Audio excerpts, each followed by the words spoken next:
भगवान की प्राप्ति के लिए उसी शक्ति की आराधना कात्यायनी रूप से गोपिकाएं करते हैं कि मुझे श्री कृष्ण पति रूप में प्राप्त हो। उसी शक्ति की आराधना सीता जी गौरी पूजन करती है। और सीता जी कौन है? काल रात्रि निश्चर कुल केरी, महाकाल रात्रि स्वरूपा उनको गोस्वामी जी ने कहा।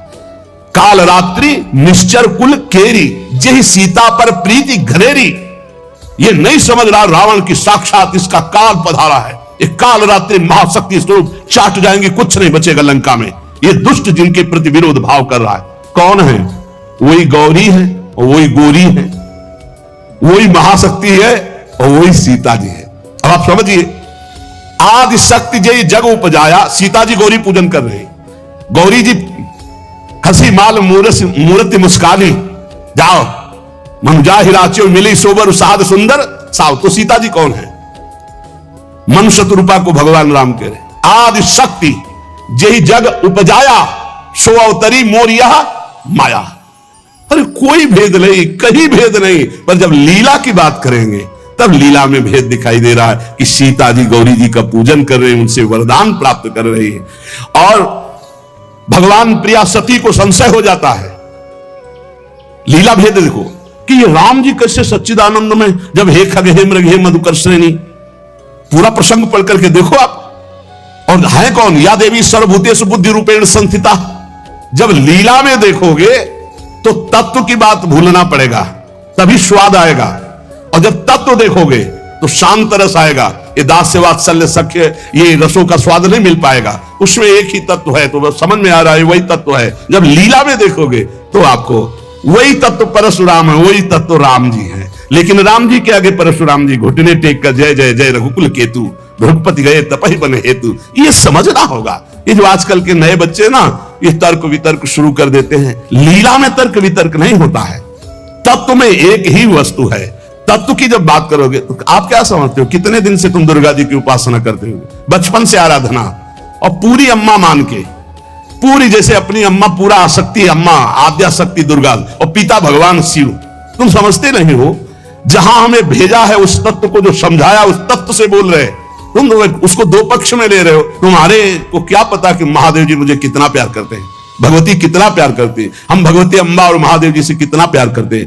तत्व को समझिए। राधा तत्व सर्वत्र व्याप्त तत्व है, चिद चिद लक्षणम सर्वम राधा कृष्णमयम जगत। पर जब लीला में स्वरूप राधा जी का जो है वो कहीं त्रिभुवन में कहीं नहीं है, क्योंकि महामाधुर्य रस प्रेम स्वरूपा है, जिनकी आराधना स्वयं श्री कृष्ण करते।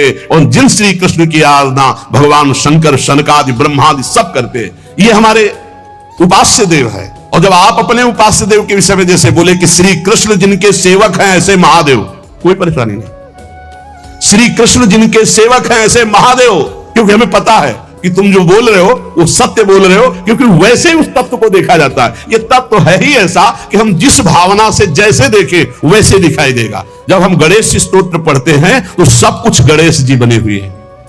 जब राम स्तोत्र तो सब कुछ राम, जब कृष्ण सब कुछ कृष्ण, जब नरसिंह तो सब कुछ नरसिंह, जब वाराह तो सब कुछ वाराह, वही बने हुए, दूसरा कोई नहीं। इसमें हमें कोई संशय नहीं है। तुम्हें कितना ज्ञान है? उनके पति हैं शिव ज्ञान समुद्र, वो कह रहे हैं। हम तुम्हें पूरा परिचय के साथ बता रहे। पद्म पुराण पाताल खंड अध्याय 81, उसमें कह रहे तत्कला कोटि कोटि अंसा दुर्गाद्यास त्रिगुणात्मिका। कभी रास का स्वाद लिया है?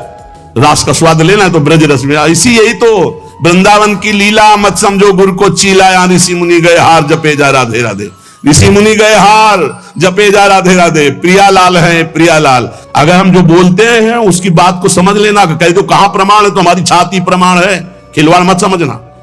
अगर तुमने राधा किशोरी की अवहेलना करके कहा कि अम्बा, जब जड़ भरत जी के ऊपर गड़ासा चलाने की बात अम्बा के ही सेवकों ने किया तो भद्रकाली सहन नहीं कर पाई और मूर्ति फोड़कर प्रकट हो गए, काट के फेंक दिया अपने ही उपासकों को। होश में रहना, राधा किशोरी है। तत्व से बोलोगे तो मुझे कभी कोई संशय नहीं, सब एक हैं। जब लीला में आओगे तो वही स्वामी बनता है, वही सेवक बनता है। जब लीला में देखोगे तो वही छोटा बनता है, वही बड़ा बनता है। वो विविध रूप धारण करके एक ही तत्व खेल रहा है, इसमें संशय नहीं। पर जब लीला का रसास्वादन करते तब आप उसमें संशय मत करो। वो विविध लीलाएं, वही गोपी बना है, वही श्री जी बना है, वही वृंदावन बना है, और वही प्रीतम बना है, और वही खेल रहा है, वही नरक बना है, वही अधर्म बना है, वही दंड विधान बना है, वही रोग बना है, वही विविध प्रकार की यातना बना है। समझो ना, ये तो नरक भी वही बना। तो जब नरक नहीं था तब कौन था? श्री कृष्ण। और जब नहीं रहेगा तब कौन है? श्री कृष्ण। तो बीच में जो भास रहा है नरक, वो है कौन? श्री कृष्ण। अब ये जान जाओ तो नरक नरक ही नहीं है, परम पद के अधिकारी हो गए। जब यही नहीं जान रहे तो वो दुखप्रद है, अगर जान गए तो वो सुखप्रद है।